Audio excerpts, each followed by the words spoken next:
Alex Garcia's jersey hangs in the Bulldog weight room, along with a poignant poster put up Monday morning by the coaching staff. It strikes a message that hits too close to home. The senior died last Saturday morning after his pickup crossed the median on Broadway, ramming another car head-on. His teammates obviously took his loss hard. They were really upset. Most of them started out not believing that it happened. In fact, I didn't believe it when I was called Saturday morning, because Alex was such a popular person. He wasn't someone that just hung around with one or two kids. Each week he was with different kids hanging around and having a good time with them. He was a starter, offense and defense, a leader for us. So most of them had said that they were in shock. Ryan says Garcia played the game of football with passion, a hard-hitting linebacker, and an outstanding tight end on offense. He probably would have been their MVP at season's end.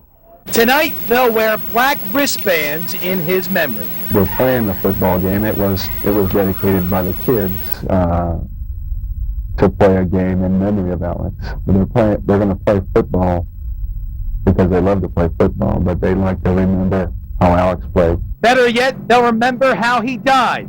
That may be the best legacy Alex Garcia leaves behind for his many friends.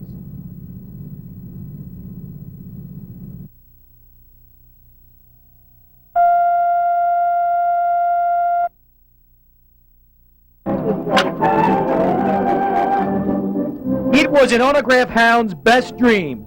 36 former Major League greats at the sports stadium for a 6-inning old-timers game, all to help out Vince Capelli and the University of New Mexico baseball program. Young man, who'd you come to see?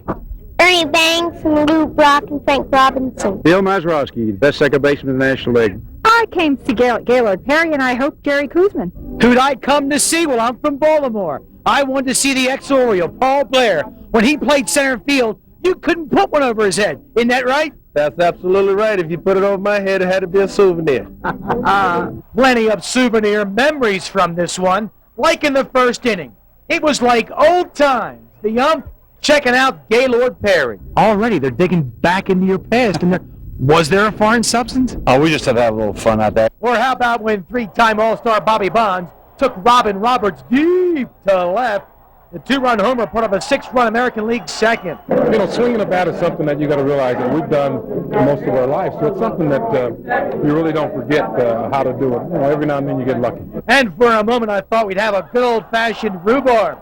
Politician turned hurler Pete Domenici nailed Mr. Cub right in the back. When was the last time you got a hit with a ball? Well, let's see. That's a good question. It's been about 15 years since I got hit with a ball. That one strike I threw looked good, though. 1 out of 12?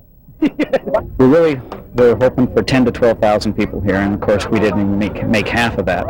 Earl Davis, New Mexico tonight.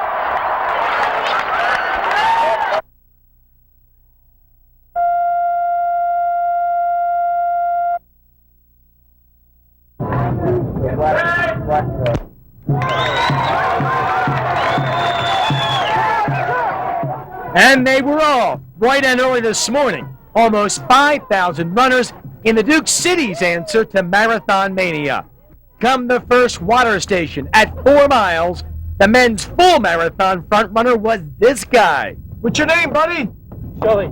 Yeah, Richard Shelley.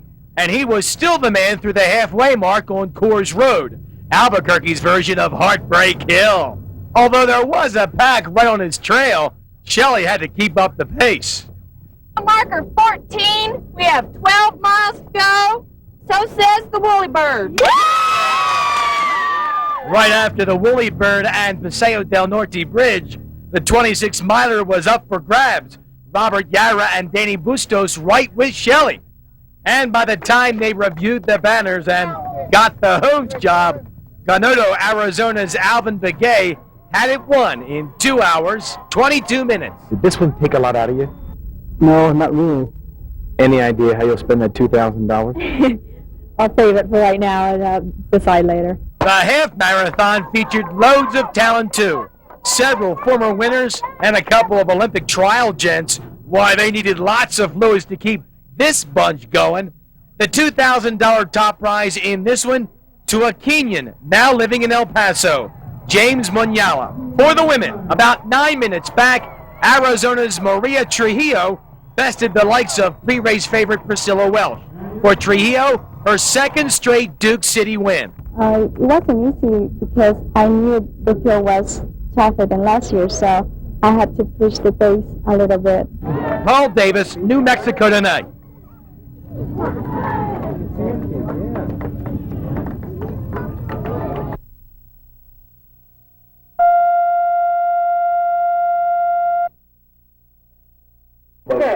You know, keep track of everything it needs. Maybe I get Jane to come in and help me. Jane? Jane, put Jane's name down. They're signing up left and right to be official watchers of Jesse Castaneda's world record attempt at 450 non-stop walked miles.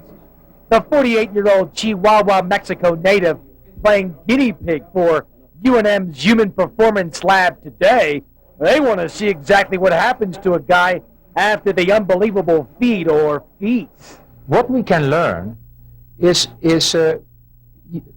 what happens to a person biologically when he exercises without sleep for such a long time. It's hard to get subjects to do that. I want to do something different because I'm a different human being. I don't want to be a mold of the same. And I do these unique walkathons with full preparation to certainly stimulate people to be healthy through walking. Castaneda held the world record for non-stop walking back in 73-74. Guy from Britain currently owns the benchmark of 449 miles. Jesse figures it'll take him about 6 days to top it, or 155 hours. You have to cope with pain. You know, like the body gets hit with a baseball bat all over and you feel sore and tense, and you wonder, why am I doing this? He's doing it to raise money for youth sports programs back in Mexico. And his toughest opponent in the attempt, walking alone. But during the night, he could possibly take off into the sunset after a couple of days. You see, he won't know where he is. Where he'll be is back in the Guinness Book of World Records, should he accomplish the task, which starts next Monday, Halloween morning.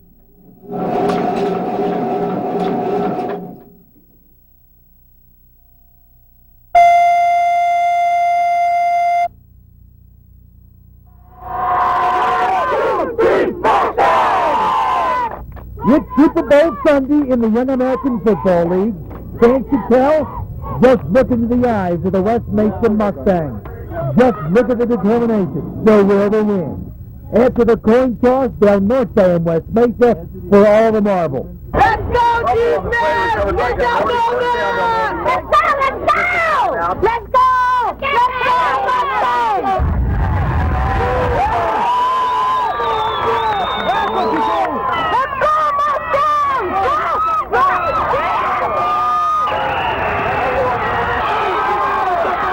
The pregame hype about how they would give it their all panned out. And Del Norte managed a 6-6 stalemate with this good-looking touchdown. Of course, in the middle of all this, I'm asking myself one big question. Is the primary purpose of a youth football league being met here? Is everybody having fun? The answer in a moment, but first is the second half to play. Forget the second stanza. This one finished up in overtime, with the Knights forcing the safety and an 8-6 Super Bowl Sunday championship.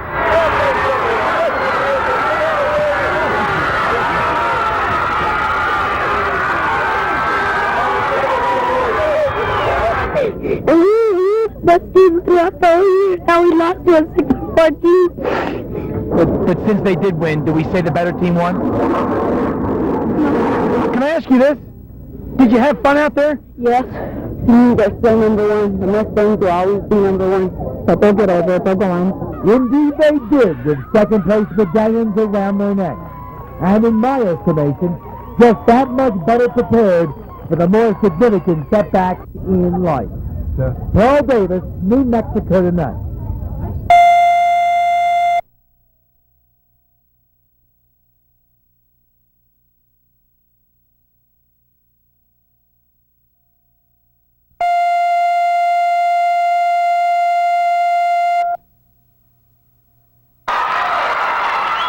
Of all things, the El Dorado High basketball team goes out and wins a national record 10 state championship and then ends up on 2 years probation by the New Mexico Activities Association. Ladies and gentlemen of the jury, here is your evidence. 2 $1.95 each, 100% nylon nets taken by this school's champions in the heat of post-game bedlam. Nah. Yes.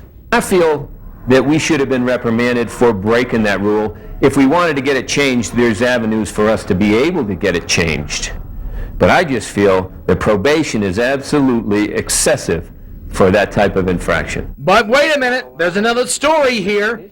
Flanagan feels the NMAA is punishing his program because of comments he made in March regarding the inequality of treatment between the girls and boys programs in New Mexico. Well, this year I verbalized that I felt that the boys and girls basketball, state basketball tournament was held in unequal sites. The boys have the finest facility in New Mexico, and they deserve that. They play in the pit, but I also think that the girls deserve that. And I was vocal about it. What's the Activities Association have to say to that? Well, they've been pretty tight-lipped about the whole deal. Now your question to me is about the sanctioning, and again, I have no comment. And I'm not aware that the sanctioning has anything to do with inequality. It has only to do with the infraction that El Dorado did perform. 2 years probation at the high school level doesn't mean a whole lot, except that should the Eagle program stub their toe again, they could be barred from state tourney competition. That would be a worst-case scenario.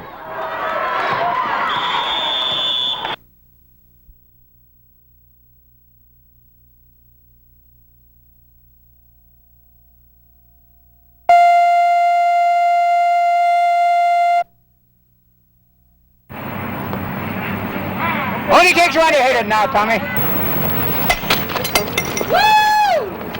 If this is life after retirement, come on age 65. Actually, you're eligible to play in Albuquerque Senior Softball League at 55. Go, go, go, go, go, go, go, go, go, go, go, go, go, go, go, go, go. Hold it up. No tag plays, no slides, they can overrun any base. The Co-Ed League started 5 years ago with 4 teams. Now it's got 11. The season just started, doesn't end until September. They play Tuesday and Thursday mornings. You know, I don't think these folks care a whole lot about batting averages, number of home runs, or even wins and losses. They're here, to be alive, to keep the juices flowing. Let's go send that to Miami! Come on, Lassiter! And it's just great. It's better than sitting home and watching TV. The best thing about this league is that everybody's such a good sport. We root for each other, we get into arguments, but out of the ball team, we stay out here and have a picnic together, and we have a ball. You've been watching Borellas Tigers against the Paladoro Senior Center Dodgers. Who won? Beats me. Doing all right.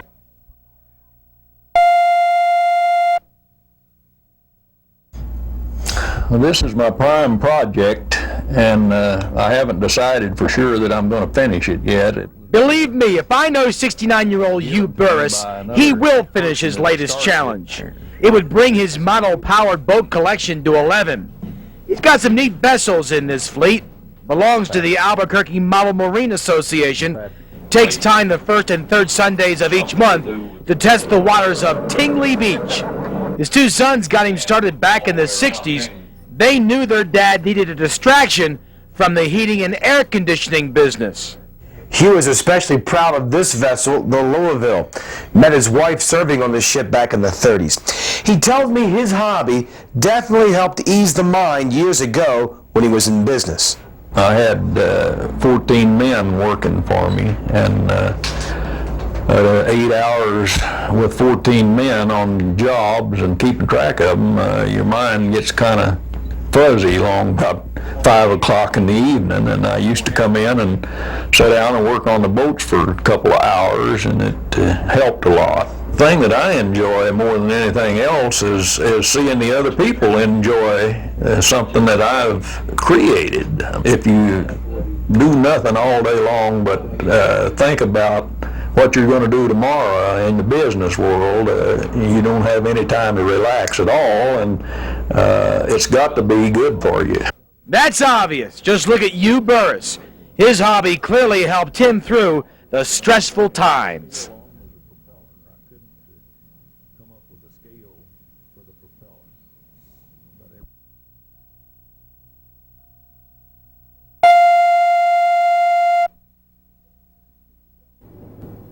You don't have to be a pro to stay in shape.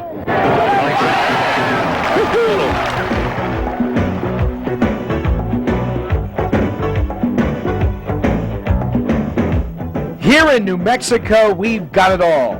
There's biking, hiking, aerobics, and golf, skiing, jogging, racquetball and swimming, basketball leagues, softball leagues, tennis leagues, and more.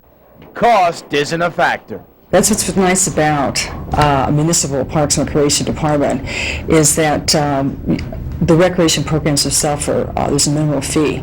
I don't care where you live in New Mexico, there are going to be recreational possibilities you're unaware of. For instance, how many in Albuquerque know that the Coronado Mall is open Monday through Saturday mornings, 7 to 9, for walkers to enjoy its pathways? We love it. We've got actually a social group here. Oh, it's great. I like it better than walking outdoors. Since I started walking, my blood pressure has come down to, yesterday it was 120/76. No matter what's your pleasure for easing the blood pressure, the sky's the limit in the land of enchantment.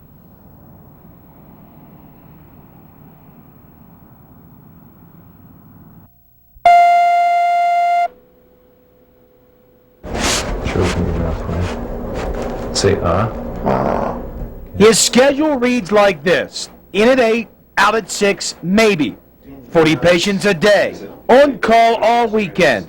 Yeah, it's been that way for some 20 years. Never took, in 17 years, never took more than 3 days off. That was a long weekend. Always felt bad about taking any time off at all. I really didn't have any outlets for fun and excitement because I was working all the time. Now, Dr. Wershaw makes no bones about the fact that he was miserable with his all-work and no-play lifestyle until he decided to take the time to smell the roses. The good doctor took up exercise about 1.5 years ago. Spends about an hour at the gym in the mornings before heading to work. Nautilus, free weights, aerobics. He does a variety of things. Lost 18 pounds in the process. The greatest thing in the world I ever did is decreased my stress level tremendously. It's improved my ability to work, and I think it's improved my family life considerably. Oh gosh, there's no comparison now. I'm much happier, much more satisfied, and I think I'm doing a better job in the office now. I can work more effectively. He's still very busy, but exercise, the ray of light, in this workaholic's daily game plan. Right there, push. 4. Drive it. Push hard. 5.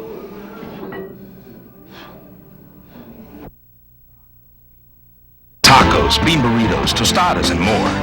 59 cents. It'll take you farther than you think. Taco Bell has been there to make a run for the border. Welcome back to the pit, folks. This place is hopping. It is the Albuquerque Police Department. They're called the Centurions in an exhibition charity basketball game tonight against members of the Dallas Cowboys. Tickets are going for $8 at the door. There are lots of people here, lots of seats left still here at the pit, though, and they've got some nice halftime festivities like a cowboy memorabilia auction, so you may want to stop by. Joining me now live is the head honcho with the police department, Sam Baca. Sam, where are the Cowboys? Well, I think they're getting a little cold feet. The plane was a little late. They're ready to come out and play us. We've been practicing for a few weeks, and I believe we're going to beat them. If not, there's going to be a lot of officers working graveyard patrol. Last year's game, how close was it? We lost by 1 point. Come on. 1 point, last second. We got some great athletes in the police department. They're not professionals, but they're great athletes. Sam, what about your team this year? Any ringers? Well, they're all ringers. I look at Albuquerque's best. They work from investigations, undercover, all the way to patrol. And they have left the weapons behind. They do not. They do have their weapons. They do have their weapons in case they lose the game. Oh, I'm don't just say kidding. it. I'm just Sam kidding. Baca, thank you very much, Thank and you. hopefully the Cowboys will show up any moment. Thank you very much. We had intended to talk to a member of the Dallas Cowboys, but they had a late flare. They missed their plane, and they're just arriving at the pit. Let me also mention that the proceeds from tonight's event go to a couple places. The Injured Officers Fund and the DARE Drug Program. Again, $8 per ticket. Leave right after the news, and you'll get here in time to catch everything. Let's talk high school tennis now. The APS tourney kicked off today at 2 locations. This is a big deal. 44 boys and girls teams tied up in play till Saturday. First round action today involving non-seeded players. You're watching Russ Hiller of Highland against Mark Sewards of Del Norte, and Hiller rolled 6-1, 6-love. He'll take on a seeded player tomorrow. Let's go from tennis to golf.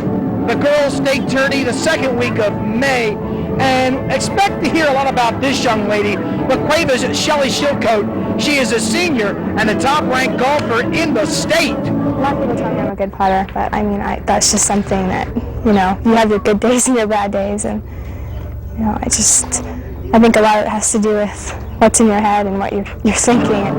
Shilcoat has already signed to play for UNM next year on a scholarship. She may even go further like the pros. I would like to eventually, not anytime real soon, but I mean, I'm really committed to it, and I think it's a great game, and I love to fight it, and I think that it could make a good career if you take the time and dedication to do it. I'm sure that everything can work out, but it's tough out there. Sure is. Cowboys are here. I don't believe it. Let me also mention, fellas, that Shelly sports a 77 average. Take it easy, bub.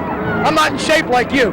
Hey, I was at Dunkin' Donuts today, and some guy says to me, "Hey, Paul, isn't that Martinez kid pitching for the Dukes tonight?" Yeah, he is. Ramon Martinez, sporting a nifty 0.36 ERA, pitches for the Dukes tonight. He goes for his 4th win on the year. It's the Dukes against the Sky Sox at 7:05 at the stadium.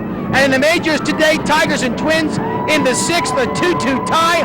There's a drive. Matt Noakes, a 3-run homer. From there, Frank Tanana, he was tough. He got his first win since last August. Chet Lemon helps the cause. Let me show you the final. There's Frank Tanana. Tigers won it, and they snapped their 4-game losing skid in the process. Well, I'm finished with what I have. Let me tell you that the Dallas Cowboys have arrived. Tip-off time is very shortly. They'll take on the Centurions of the Albuquerque Police Department. This is Paul Davis reporting live, and I may make it back for the 10. Tom Maury. Let's hope so, Paul. It's been said that nothing in life is free. Well,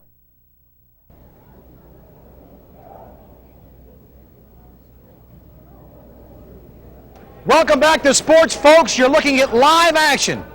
Water polo at its finest. The University of New Mexico's A team in the white and red caps against the Air Force B team. It is the first game of the weekend-long Rocky Mountain Invitational in all.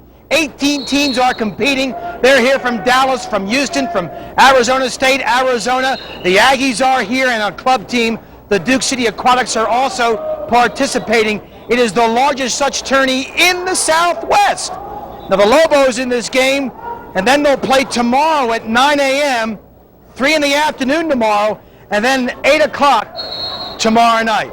Let me give you the score. Lobos are looking good. They're up 17-6 in the waning moments of the 4th and final period. It'll only cost you $1 to take in the action, and it's all part of the April Fiestas days here at UNM. And while we're talking Lobos, let me also mention that Wendy Worley leads the Women's High Country Athletic Conference golf tourney up in Fort Collins, I should say. She fired a 72 today. She is up by 2 strokes. High school track today. The APS All-City Meet is underway in the Duke City. This is a co-ed affair. You just saw the start of the girls' 3,200 meters, 8 long, grueling laps around the track, and the sun was beaten down today. This is the first of 2 heats. Runner with the fastest time in either is the winner. Sandia's Molly Cushman will take first place in this heat. St. Pius's Elizabeth Petit, she finished second. The APS City Tennis Championships have been underway since Wednesday. It was semifinal day today, and we took in some of the girls' action. Molly Ferris of Albuquerque High in the near court serving to Lisa Von Worley of El Dorado. The interesting thing here is Ferris uses the two-fisted approach both on her forehand and her backhand, and it works for her. Miss Molly took this thing, 6-1, 6-love. She's in tomorrow's final against Catherine Hammonds of La Cueva. Hammonds down to El Dorado's Brandy Concannon today. Tomorrow's finals will happen at 9 a.m. Let's talk gymnastics. You know, it seems like every time we talk about gymnastics in Albuquerque, we talk about Lance Ringnauld. Well, tonight, our Bob Davis introduces you to a couple of new faces.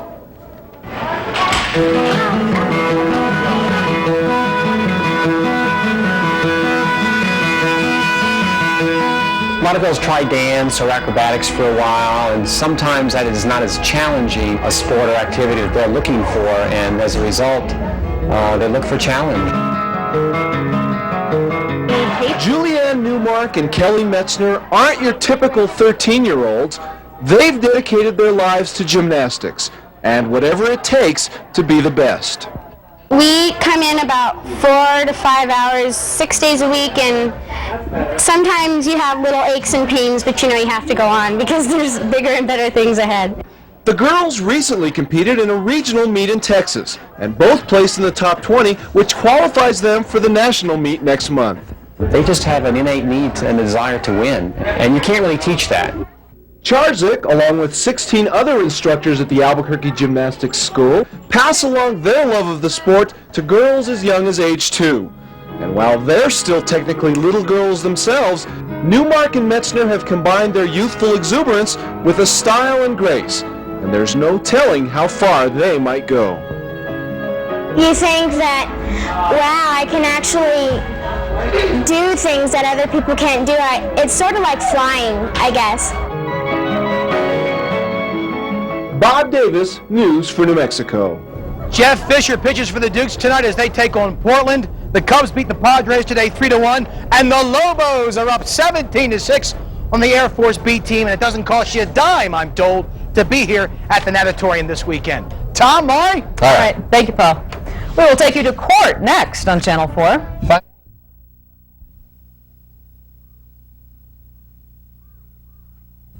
Hi, I'm Lance Smith. Hi, I'm Valerie. I'm Matthew. I'm Tony. I'm Daniel. I'm Francesca. And I'm Paul Davis with the For Kids Sake Spokes Kids. We're here to invite you to the Sports Stadium July 24th, 1 o'clock. Celebrate For Kids Sake's Day with your family. The first 1,000 youngsters 12 years of age or younger receive a For Kids Sake's baseball cap. Cheer on the Dukes against Tucson and celebrate For Kids Sake's Day. It's a home run!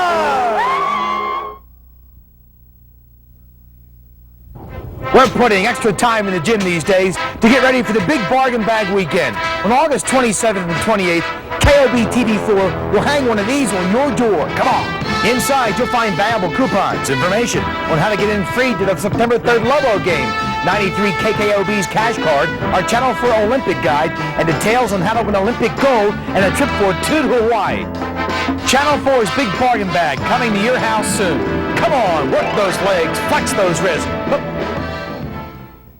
When the green flag fell on today's 73rd Indy 500, the field was already minus Gary Bettenhausen and Rocky Moran when they couldn't start their engines. And just after Emerson Fittipaldi zipped to the lead, a third car was gone when Kevin Kogan sliced his ride in half coming out of turn 4. Yes, he's okay. In all, 17 cars did not finish. Gordon Johncock, Bobby Rahal, Jim Crawford, they blew engines. And the invincible Penske team completely shut out. Al Unser, after running a strong fourth, saw his clutch give way on lap 68. His finish, 24th. But teammate Danny Sullivan, he left even earlier. Same problem. And pole sitter Rick Mears said bye-bye to his PC-18 engine on lap 115. Who'd have thought the Penske contingency would exit so soon? All of them. Interesting thing was, halfway through, only 3 guys toyed on the lead lap. Fittipaldi, Michael Andretti, and Al Unser Jr. Andretti took the lead here. Lap 155, his Lola Chevy was running well. So Michael Andretti picks up the lead. But soon after, the gray smoke meant his engine was spent too. Tough luck for Michael. That left it to the Formula One champion from Brazil against the youngster from Albuquerque. And Little Al got some lady luck. After skipping on fuel, he was able to conserve when a runaway tire brought out the day's 5th caution. That set up the dogfight.